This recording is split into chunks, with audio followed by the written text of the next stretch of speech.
Lost in thunderous sound, and fear can claim what little faith remains. But I carry strength from souls now gone. They won't let me give in. I will never surrender, will free the earth and sky, crush my heart into embers, and I will reignite the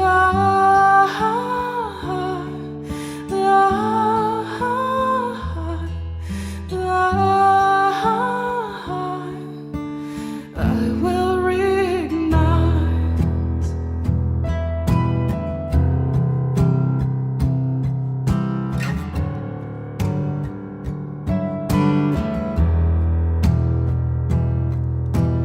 Death will take those who fight alone, but united we can break a fate once set in stone. Just hold the line until the end, 'cause we will give them hell. I will never surrender, will free the earth and sky, crush my heart into embers, and I will reignite. I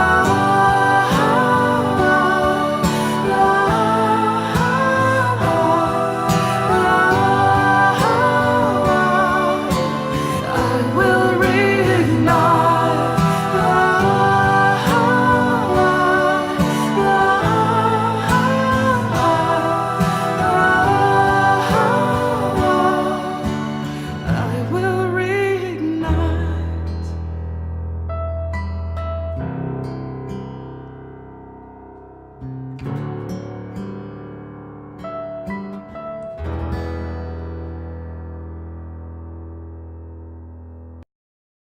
Acta Pilati, der Brief des Pontius Pilatus an Kaiser Tiberius. Buchtitel Acta Pilati von George Slater. Der Brief enthält den Rapport des römischen Statthalters Pontius Pilatus an seinen Vorgesetzten, Kaiser Tiberius, über die Ereignisse rund um Jesu Prozess und Hinrichtung. Ob es sich tatsächlich um den authentischen Bericht handelt, mag der Leser anhand des Kommentars am Ende des Briefs prüfen. Uns hat er jedenfalls sehr berührt. Er bestätigt, dass Jesu Lehren und sein Tod wirklich eine außergewöhnliche Dimension hatten. Hier also der Brief, der ursprünglich in Lateinisch geschrieben wurde, in deutscher Übersetzung, an Tiberius, Cäsar von Rom. Edler Cäsar, Grüße. Die Ereignisse der letzten paar Tage in meiner Provinz hatten solch einen Charakter, dass ich euch die vollständigen Details schildern will, so wie sie sich zugetragen haben. Und es würde mich nicht wundern, wenn diese im Laufe der Zeit das Schicksal unserer Nation verändern würden,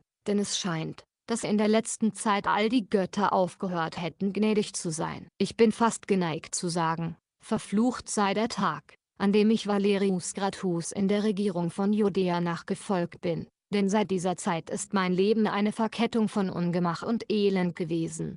Bei meiner Ankunft in Jerusalem zog ich in den Amtssitz ein und ließ alles für ein prunkvolles Fest vorbereiten, wozu ich den Tetrarchen von Galiläa einlud, zusammen mit dem Hohepriester und seinen Offizieren. Zum festgelegten Zeitpunkt erschienen keine Gäste. Dies betrachtete ich als Beleidigung meiner eigenen Würde und der Würde der ganzen Regierung, die ich repräsentiere. Einige Tage später geruhte der Hohepriester mich zu besuchen. Seine Haltung war behäbig und trügerisch. Er ließ verlauten, dass seine Religion ihm und den Seinen verbot, mit Römern an einem Tisch zu sitzen, zu essen und Gemeinschaft zu haben. Aber das war nur ein scheinheiliger Vorwand, denn sein Gesicht verriet die Heuchelei. Nichtsdestotrotz hielt ich es für angebracht, seine Entschuldigung zu akzeptieren. Von diesem Moment an war ich überzeugt, dass die Besiegten sich zu Feinden der Sieger erklärt hatten, und ich wollte die Römer warnen, sich vor dem Hohepriester dieses Landes in Acht zu nehmen. Sie würden wohl selbst ihre eigene Mutter verraten,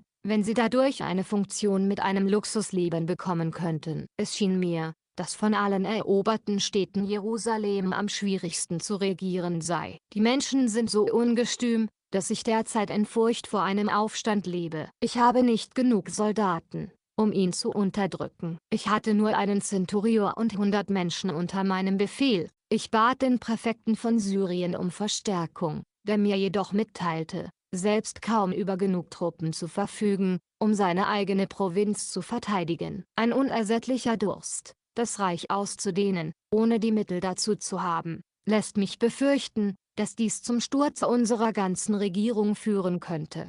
Ich lebte abgesondert von der Masse, denn ich wusste nicht, wie der Hohepriester die Bevölkerung zu Aktionen beeinflussen würde. Nichtsdestoweniger trachtete ich danach, soweit es in meinem Vermögen lag, die Gedanken und Haltung des Volkes zu bestimmen. Unter den verschiedenen Gerüchten, die mir zu Ohren gekommen waren, gab es eines, das meine Aufmerksamkeit besonders auf sich zog. Ein junger Mann, so wurde gesagt, war in Galiläa erschienen und predigte mit einer edlen Salbung ein neues Gesetz im Namen des Gottes, der ihn gesandt hatte. Im Anfang war ich besorgt, dass es sein Plan sein könnte, die Menschen gegen die Römer aufzuhetzen, aber meine Befürchtung wurde bald vertrieben. Jesus von Nazareth sprach eher als Freund der Römer als der Juden. Eines Tages, als ich an der Stelle Siloam vorbeikam, wo ein großer Menschenauflauf war, bemerkte ich inmitten der Scharen einen Mann, der, an einen Baum gelehnt, sich ruhig an die Menge wandte. Mir wurde gesagt,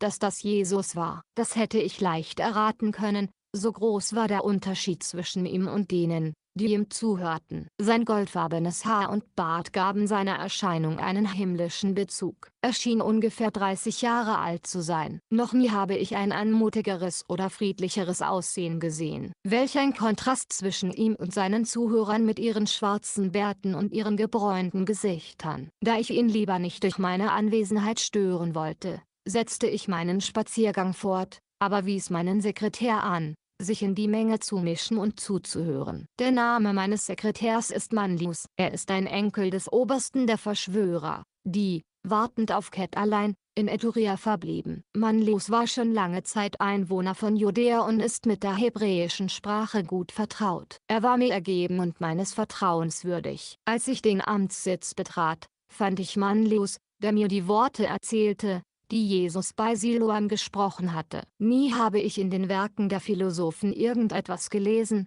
das verglichen werden könnte mit den wahrheitsgetreuen Erklärungen von Jesus. Einer der rebellierenden Juden, an denen Jerusalem so reich ist, fragte Jesus, ob es richtig ist, dem Cäsar Steuern zu zahlen. Er antwortete ihm, gib dem Cäsar, was dem Cäsar gehört, und an Gott die Dinge Gottes. Es war wegen der Weisheit in seinem Reden, dass ich ihm so viel Freiheit zugestand, denn es lag in meiner Macht, ihn zu verhaften und nach Pontus zu verbannen. Das wäre jedoch in Widerspruch mit dem Recht gewesen, das die römische Obrigkeit im Verfahren mit Menschen immer charakterisiert hat. Dieser Mann war weder aufrührerisch noch aufständig. Ich streckte daher meinen Schutz weiter über ihm aus, wiewohl ihm selbst das wahrscheinlich unbekannt war. Er hatte die Freiheit zu handeln, zu sprechen, Zuhörer zu versammeln, sich an das Volk zu richten und Jünger auszuwählen, ohne Einschränkung durch jegliche amtliche Anordnung. Sollte es jemals geschehen, mögen die Götter das Vorzeichen abwenden. Sollte es jemals geschehen, sage ich, dass die Religion unserer Vorväter von der Religion Jesu verdrängt werden sollte, dann würde Rom seinen vorzeitigen Tod dieser edlen Toleranz zu verdanken haben, während ich, unglücklicher Wurm, das Werkzeug dessen gewesen wäre, was die Juden Vorsehung nennen und wir Bestimmung. Diese uneingeschränkte Freiheit, an Jesus zugestanden, reizte die Juden, nicht die Armen, sondern die Reichen und Machthaber. Es ist wahr, Jesus war streng gegen die Letztgenannten, und nach meiner Meinung war das ein politischer Grund, um die Freiheit des Nazareners nicht zu begrenzen. Schriftgelehrte und Pharisäer, konnte er zu ihnen sagen, ihr seid eine Brut von Ottern, ihr gleicht gestrichenen Gräbern. Ihr zeigt euch gut vor den Menschen, aber ihr habt den Tod in euch. Ein anderes Mal konnte er über die Almosen der Reichen und Hochmütigen spotten und ihnen sagen, dass der Quadrans des Armen in Gottes Augen viel kostbarer sei. Jeden Tag erreichten den Amtssitz Beschwerden über die Unverschämtheit Jesu. Ich wurde auch informiert, dass ihm ein Unglück zustoßen könnte, dass es nicht das erste Mal wäre, dass Jerusalem die steinigte, die sich selbst Propheten nannten. Man würde eine Beschwerde an den Cäsar richten. Wie auch immer, meine Handlungsweise war durch den Senat gebilligt und mir wurde Verstärkung versprochen, sobald der Krieg mit den Parthern beendet wäre. Selbst zu schwach, um einen Aufstand zu unterdrücken, beschloss ich, die Sache auf eine Weise zu handhaben, die den Frieden in der Stadt fördern könnte, ohne den Amtssitz niedrigen Zugeständnissen zu unterwerfen. Ich schrieb an Jesus und bat ihn, für eine Unterredung zum Amtssitz zu kommen. Er kam. Ihr wisst, dass in meinen Adern eine Mischung aus spanischem und römischem Blut fließt, das keine Furcht kennt und nicht leicht berührt wird. Als der Nazarener seine Aufwartung machte, spazierte ich in meiner Galerie, und es schien mir, als seien meine Füße durch eine eiserne Hand mit dem marmornen Pflaster verbunden, und ich bebte an allen Gliedern wie ein Übeltäter, wiewohl der Nazarener so ruhig war wie die Unschuld selbst. Als er sich mir dicht genähert hatte, blieb er stehen, und es schien, als ob er durch ein Zeichen zu mir sagte, ich bin hier, obwohl er nicht ein Wort sprach. Eine lange Weile betrachtete ich mit Bewunderung und Ehrfurcht diesen außergewöhnlichen Typmann, einen Typ, der einer großen Anzahl von Gemälden, die als Form und Modell für Götter und Helden dienten, unbekannt war. Es war nichts in ihm, das den Charakter von Abwehr trug, und doch fühlte ich eine große Furcht und Schaudern davor, mich ihm zu nähern. Jesus, sagte ich schließlich zu ihm, und meine Zunge stammelte, Jesus von Nazareth, die letzten 3 Jahre habe ich euch reichliche Freiheit zu reden zugestanden, was ich nicht bedauere. Eure Worte sind die eines Philosophen. Ich weiß nicht, ob ihr jemals Sokrates oder Plato gelesen habt, aber dies weiß ich, dass in eurem Vortrag eine majestätische Einfachheit ist, die euch weit über diese Philosophen erhebt. Der Cäsar ist hierüber informiert, und ich, als sein niedriger Vertreter in diesem Land, bin froh, euch diese Freiheit verliehen zu haben, derer ihr so würdig seid. Dennoch will ich euch nicht verhehlen, dass eure Redeweise euch starke und verstockte Feinde erweckt hat. Nicht, dass dies eine Überraschung ist. Sokrates hatte seine Feinde und fühlte sich als Opfer ihres Hasses. Die euren sind doppelt erzürnt, auf euch als Reaktion auf eure Abhandlungen, die so stark an Inhalt sind, und auf mich, aus Gründen der Freiheit, die ich euch gewähre. Sie beschuldigen mich sogar indirekt, mit euch zusammenzuarbeiten, mit dem Ziel, die Hebräer der wenigen Macht zu berauben, die Rom ihnen noch gelassen hat.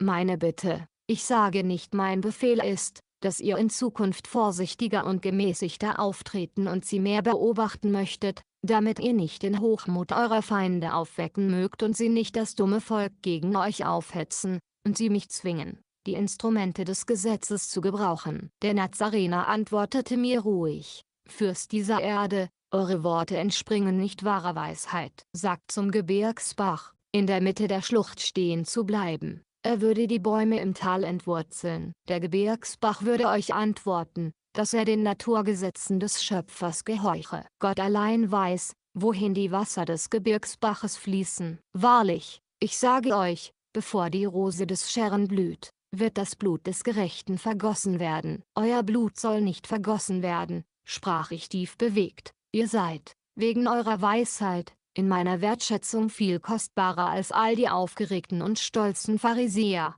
die ihre durch die Römer zugestandene Freiheit missbrauchen. Sie schwören gegen den Cäsar und verkehren seine Mildtätigkeit in Furcht, indem sie den Leseunkundigen den Eindruck geben, dass Cäsar ein Tier ist, das ihre Ausrottung sucht. Unverschämte Wichte. Sie sind sich nicht bewusst, dass der iberische Wolf sich manchmal mit einem Schafsfell kleidet, um seine gemeinen Pläne auszuführen. Ich will euch gegen sie beschützen. Mein Amtssitz wird ein Asyl sein, unantastbar Tag und Nacht. Jesus schüttelte gleichmütig den Kopf und sagte mit einem ernsten, aber vorauswissenden Lächeln: Wenn der Tag gekommen sein wird, wird es keine Schutzhütten für den Sohn des Menschen geben, weder auf der Erde, noch unter der Erde. Die Schutzhütte des Gerechten ist da, zum Himmel weisend. Das, was in den Büchern der Propheten geschrieben steht, muss erfüllt werden. Junger Mann, antwortete ich mild, ihr zwingt mich, meine Bitte in einen Befehl umzuwandeln. Die Sicherheit der Provinz,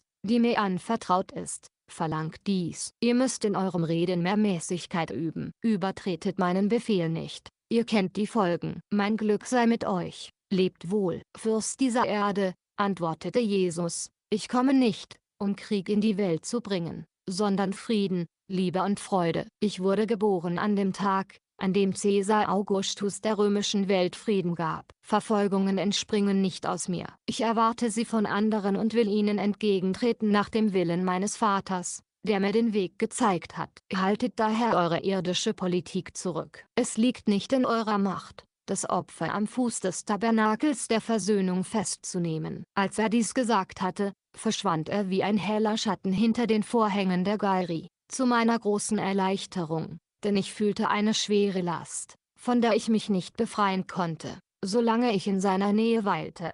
Herodes Antipas. Die Feinde Jesu wandten sich dann an Herodes, der über Galiläa regierte, um sich an dem Nazarener zu rächen. Wäre Herodes nach seinem eigenen Gutdünken zu Werke gegangen, hätte er Befehl gegeben, Jesus unmittelbar zu Tode zu bringen. Aber, wie stolz auch seine königliche Würde war, er zögerte, eine Handlung auszuführen, die seinen Einfluss im Senat verkleinern könnte, oder er war, ebenso wie ich, ängstlich wegen Jesus. Dennoch würde ein römischer Offizier sich niemals von einem Juden abschrecken lassen. Eines Tages besuchte Herodes mich im Amtssitz. Als er, nach einer etwas belanglosen Konversation, aufstand, um wegzugehen, fragte er mich nach meiner Meinung über den Nazarener. Ich antwortete ihm, dass Jesus mir wie einer der großen Philosophen vorkäme, die großen Nationen manchmal hervorgebracht haben, dass seine Lehren in keiner einzigen Hinsicht verletzend seien, und dass es die Absicht von Rom sei, ihm die Redefreiheit zu lassen,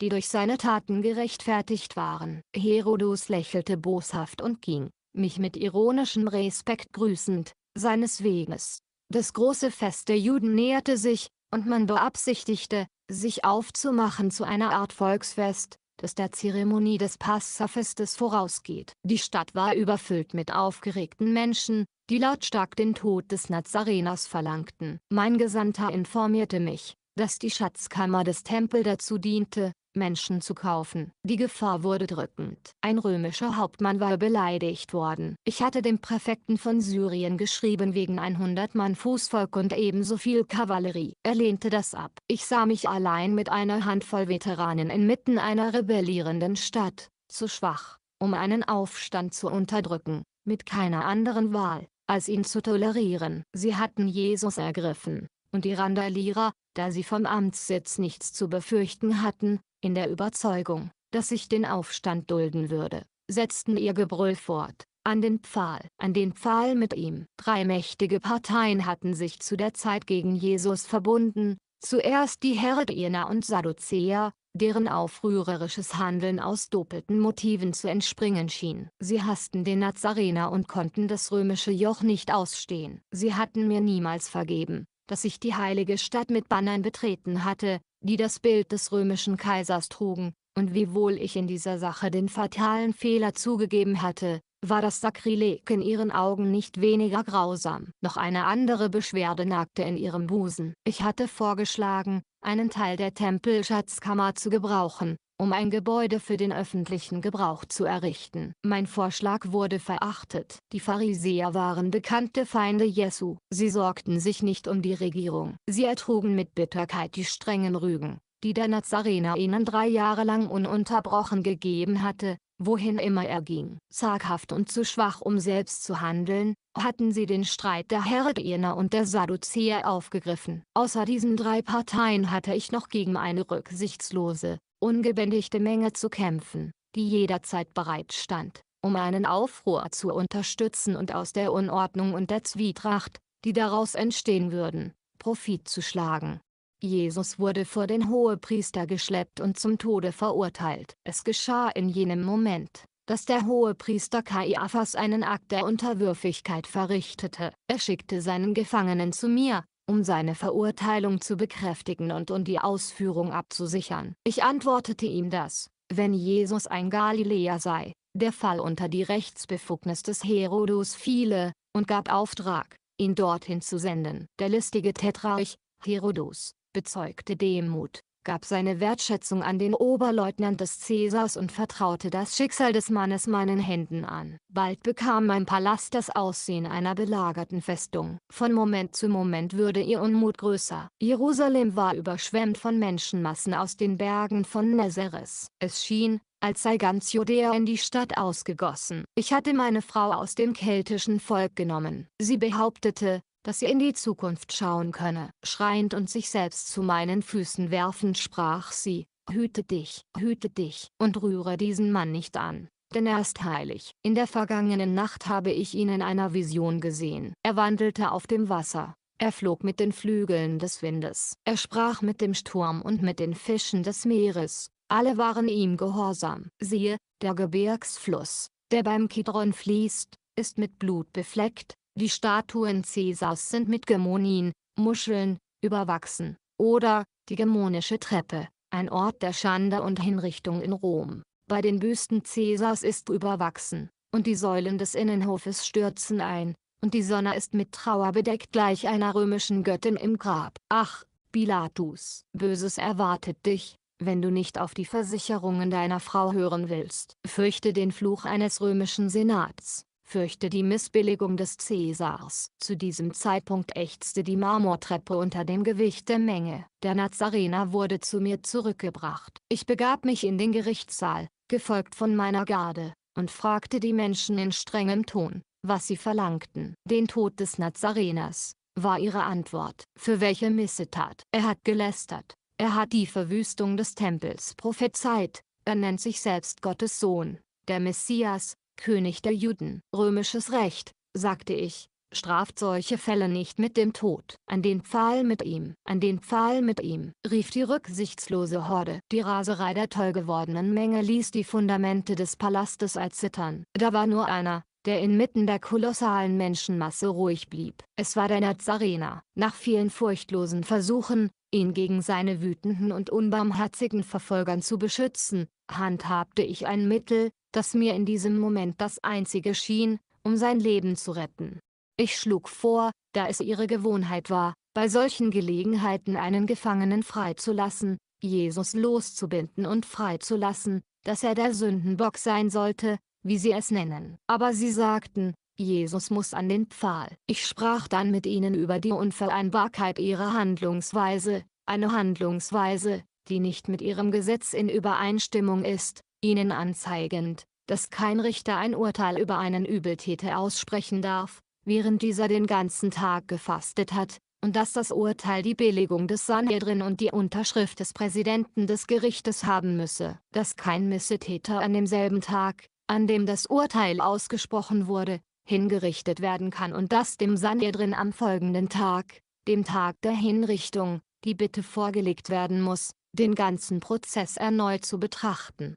Ebenso müsste, gemäß ihrem Gesetz, ein Mann mit einer Flagge an der Tür des Gerichtssaals gestellt werden und ein wenig weiter ein Mann auf einem Pferd, um den Namen des Missetäters auszurufen, außerdem seine Missetat, und ebenso die Namen der Zeugen, um herauszufinden, ob jemand zu seinem Vorteil zeugen kann. Und auf dem Weg zur Hinrichtung hat der Gefangene das Recht, dreimal zurückzukehren und wegen neuer Gesichtspunkte zu plädieren, die zu seinem Vorteil sein könnten. Ich versuchte all diese Plädoyers in der Hoffnung, ihnen Ehrfurcht einzuflößen und zur Unterwerfung zu bringen, aber sie riefen weiter, an den Pfahl mit ihm, an den Pfahl mit ihm. Ich gab dann Befehl, Jesus zu geißeln, in der Hoffnung, sie damit zufriedenzustellen, aber es machte ihre Raserei nur größer. Danach bat ich um ein Becken mit Wasser und wusch meine Hände gegenüber der lauten Menge, damit bezeugend, dass nach meinem Urteil Jesus von Nazareth nichts getan hatte, wodurch er den Tod verdiente. Aber vergeblich. Es war sein Leben, wonach diese Elenden dürsteten. Häufig bin ich bei unseren Bürgerunruhen Zeuge von Wut und Zorn der Menge gewesen, aber nichts könnte verglichen werden mit dem, wovon ich bei diesem Ereignis Zeuge wurde. Es mag mit Recht gesagt werden, dass alle Geister der himmlischen Regionen sich in Jerusalem versammelt hatten. Statt zu laufen, schien es, als ob die Masse durch einen Maelstrom, wie ein Wirbel getragen wurde, in lebenden Wellen voranrollend von den Toren des Amtssitzes bis zum Berg Zion hin, während sie so heulten, kreischten, schrien und schimpften, wie es noch niemals gehört wurde bei den Aufständen von Pannonien oder in dem Aufruhr auf dem großen Platz in Rom. Allmählich begann der Tag sich zu verdüstern, wie bei einer winterlichen Dämmerung, wie es beim Tode des großen Julius Cäsar gewesen war. Es war ähnlich wie in den Iden des März. Ich, noch immer Prokurator einer aufständischen Provinz, lehnte mich gegen eine Säule meiner Galerie, in der trostlosen Düsternis nachdenkend darüber, wie die bösen Geister des Tartarus den unschuldigen Nazarener zur Exekution geschleppt hatten. Alle, die um mich herum gewesen waren, hatten mich verlassen. Die unaufhaltbare Menschenmasse hatte Jerusalem durch das Begräbnispforte, heutige Heroduspforte, verlassen und sich nach Gemone, Treppe der Seufzer, begeben. Ein Hauch von Verlassenheit und Traurigkeit umhüllte mich. Meine Wache hatte sich zur Kavallerie gesellt, und der Hauptmann versuchte mit dem Anschein demonstrativer Macht, die Ordnung aufrechtzuerhalten.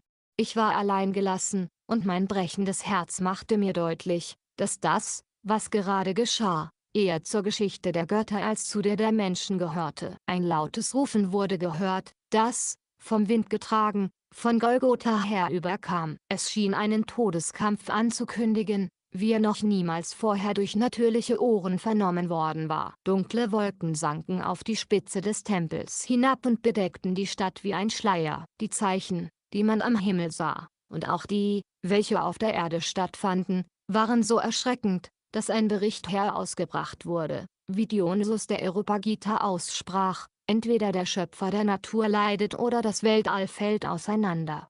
Während dieses erstaunlichen Naturschauspiels stattfand, ereignete sich ein schreckliches Erdbeben in Niederägypten, das jeden mit Furcht erfüllte und die abergläubischen Juden beinahe zu Tode erschreckte. Es wurde gesagt, dass Balthasar, ein alter und gelehrter Jude aus Antiochien, nach diesen aufregenden Ereignissen tot aufgefunden wurde. Ob er vor Angst oder aus Traurigkeit starb, ist nicht bekannt. Er war ein glühender Freund des Nazareners. Etwa zur ersten Stunde der Nacht, 19 Uhr, warf ich mir einen Mantel um und ging in die Stadt zu den Pforten von Golgotha. Das Opfer war vollbracht. Die Menge ging nach Hause, obwohl noch immer aufgewühlt, aber wehmütig, schweigend und verzweifelt. Wovon sie Zeugen gewesen waren, hatte sie mit Angst und Treue geschlagen. Ich sah ebenfalls meine kleine römische Division trauernd vorbeigehen. Der Fähnrich hatte seinen Adler als Zeichen der Trauer umwunden, und zufällig hörte ich einige jüdische Soldaten fremde Worte murmeln, die ich nicht verstand. Andere erzählten von den Wundern, die so sehr denen glichen, die die Römer so häufig durch den Willen ihrer Götter getroffen hatten. Manchmal machten Gruppen von Männern und Frauen Halt, um, nach einem Blick zurück auf den Hügel Golgotha, reglos stehen zu bleiben, in Erwartung, ob sie Zeuge von neuen Wundern werden könnten. Ich kehrte zu meinem Amtssitz zurück, traurig und trübsinnig. Beim Ersteigen der Treppe, deren Stufen noch immer vom Blut des Nazareners befleckt waren, bemerkte ich einen alten Mann in fliehender Haltung, und hinter ihm mehrere Frauen mit tränenerfüllten Augen. Er warf sich zu meinen Füßen und weinte bitterlich. Es ist schmerzlich, einen alten Mann weinen zu sehen, und mein Herz, bereits überladen von Traurigkeit, konnte es nicht mehr ertragen, so dass wir alle, obgleich wir Fremde waren, zusammen weinten. Und es schien wirklich, dass bei vielen, die ich in der Volksmenge bemerkte, die Tränen aufwallten. Ich war noch niemals vorher Zeuge einer solch ungewöhnlichen Umkehr der Gefühle. Sie, die ihn verraten und verkauft hatten, sie, die gegen ihn gezeugt hatten, sie, die gerufen hatten, kreuzige ihn, wir wollen sein Blut. Sie alle schlichen wie Feiglinge weg und wuschen ihre Zähne mit Essig. Wie mir erzählt wurde, lehrte Jesus eine Auferstehung und Trennung nach dem Tod. Wenn so etwas eine Tatsache sein sollte, bin ich davon überzeugt, dass es in dieser unsäglichen Menschenmasse begann durchzudringen. Vater, sagte ich zu ihm, nachdem ich wieder Kontrolle über meine Gefühle erlangt hatte. »Wer seid ihr und was ist eure Bitte?« Er antwortete, »Ich bin Josef von Arimathia und bin gekommen, um auf den Knien eure Erlaubnis zu erflehen, den Leichnam von Jesus von Nazaret begraben zu dürfen. Eure Bitte ist zugestanden«, gab ich ihm zur Antwort, und gleichzeitig gab ich Manlius Befehl, mit einigen Soldaten das Begräbnis zu beaufsichtigen, damit keine Entweihung stattfinden könne. Einige Tage später wurde das Grab leer gefunden. Seine Jünger verkündigten durch das ganze Land, dass Jesus von den Toten aufgestanden sei, so wie er es vorausgesagt hatte. Das verursachte eine noch größere Aufregung als die Hinrichtung am Pfahl. Inwieweit dies auf Wahrheit beruht, kann ich nicht mit Sicherheit sagen, aber ich habe diesbezüglich doch Nachforschungen gemacht, so dass ihr für euch selbst untersuchen und urteilen könnt, ob ich Unrecht hatte, so wie Herodos verlauten lässt. Josef von Arimathia begrub Jesus in seinem eigenen Grabgewölbe. Ob er mit seiner Auferstehung in Gedanken hatte oder ob er Rechnung damit hielt, für sich eine andere auszuhauen, kann ich nicht sagen. Am Tag, nachdem er begraben war, kam einer der Priester zum Amtssitz und sagte, dass sie befürchteten, dass seine Jünger planten, den Leichnam Jesu zu stehlen und zu verbergen, um es dann so aussehen zu lassen, als sei er aus dem Tod aufgestanden, so wie er gesagt hatte, und wovon sie vollkommen überzeugt waren. Ich schickte ihn zum Kapitän der königlichen Wache, Abschulls, um ihm zu sagen, er soll so viele jüdische Soldaten wie nötig nehmen und sie rund um die Grabstätte platzieren, so dass er, wenn da etwas geschehen würde, sich selbst blamieren könne und nicht die Römer. Als da eine große Aufregung entstand um das Grab, das leer angetroffen worden war, fühlte ich eine tiefere Besorgnis als jemals zuvor. Ich ließ Abschulss kommen, der mir erzählte, dass er seinen Offizier Ben Isham mit 100 Soldaten um das Grab platziert habe. Er erzählte mir, dass Isham und die Soldaten sehr erstaunt waren über das, was sich an dem Morgen ereignete. Ich ließ diesen Isham rufen, der mir, soweit ich mich erinnern kann, die folgenden Umstände enthüllte. Er sagte, dass sie etwa zu Beginn der 4. Wache ein weiches und schönes Licht über der Grabhöhle sahen. Er dachte zunächst, dass da Frauen gekommen seien, um Jesus zu balsamieren, so wie es ihr Brauch war, aber er konnte nicht sehen, wie sie durch die Wache gekommen waren. Während diese Gedanken durch seinen Kopf gingen, würde plötzlich der ganze Platz erleuchtet, und da schienen eine Menge von Toten zu sein in ihren Totengewändern. Alle schienen zu jauchzen und in Verzückung zu sein, während überall rundum und auch darüber die schönste Musik war, die er jemals gehört hatte, und die ganze Luft schien voll von Stimmen zu sein, Gott preisend. Zu diesem Zeitpunkt schien es, als ob die ganze Welt taumelte und schwamm, so arg, dass er krank wurde und ohnmächtig wurde und nicht länger auf den Beinen stehen konnte. Er sagte, dass es schien, als ob die Erde unter ihm schwamm und dass sein Gefühl ihn im Stich ließ, so dass er nicht wusste, was da geschah. Ich fragte ihn, in welcher Verfassung er war, als er wieder zu sich kam. Er antwortete mir, dass er auf dem Boden lag mit seinem Angesicht zur Erde. Ich fragte ihn, ob er sich nicht geirrt haben könnte mit dem Licht. Tagte es nicht bereits im Osten? Er sagte, dass er das zuerst schon gedacht hätte, aber einen Steinwurf weit entfernt war es noch stockdunkel, und er erinnerte sich überdies, dass es für den Tagesanbruch noch zu früh war. Ich fragte ihn, ob seine Benommenheit nicht möglicherweise durch das plötzliche Erwachen und schnelle Aufstehen verursacht worden sein könnte, wie das manchmal der Fall sein kann. Er verneinte und gab zu erkennen, er habe die ganze Nacht nicht geschlafen, da Schlafen im Dienst in der Tat die Todesstrafe bedeuten würde. Er erzählte, dass er wohl manche Soldaten ein Nickerchen habe machen lassen. Manche schliefen zu dem Zeitpunkt. Ich fragte ihn, wie lange die Szene gedauert hätte. Er sagte, er wüsste es nicht, aber dachte, so etwa eine Stunde. Er sagte, dass es beim Dämmern des Tages verschwand. Ich fragte ihn, ob er zum Grab gegangen sei, als er zu sich gekommen war. Er antwortete verneinend, weil er verängstigt gewesen sei, und erzählte, dass mit der Wachablösung alle in ihre Quartiere gegangen seien. Ich fragte ihn, ob er durch die Priester befragt worden war. Er bestätigte dies. Sie wollten, dass er sagen solle, es sei ein Erdbeben gewesen, und dass sie schliefen. Außerdem hätten sie ihm Geld gegeben,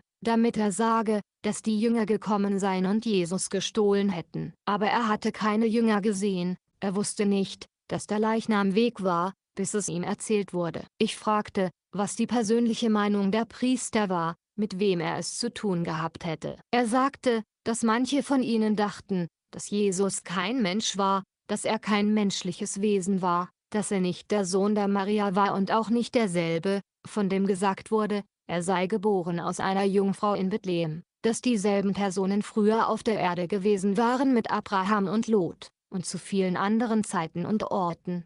Es scheint mir, dass, wenn die jüdische Theorie glaubwürdig ist, diese Schlussfolgerungen richtig sind, denn sie sind in Übereinstimmung mit dem Leben dieses Mannes, wie bekannt ist und bezeugt wird von beiden, sowohl Freunden als auch Feinden. Denn die Elemente waren in seinen Händen nicht mehr als der Ton in den Händen des Töpfers. Er konnte Wasser in Wein verändern, den Tod umkehren in Leben, Krankheit in Gesundheit. Er konnte das Meer beruhigen, den Sturm stillen, einen Fisch mit einer Silbermünze im Maul heraufrufen. Nun sage ich, wenn er all diese Dinge tun konnte, die er tat, und viele mehr, wie die Juden es bezeugen, und gerade durch diese Dinge entstand die Feindschaft, er wurde nämlich nicht von Straftaten beschuldigt, noch irgendeiner Gesetzesverletzung, noch dass er irgendein persönliches Individuum verkehrt behandelt hätte, und diese Tatsachen sind bekannt bei Tausenden, sowohl von seinen Feinden als auch von seinen Freunden, bin ich beinahe geneigt zu sagen,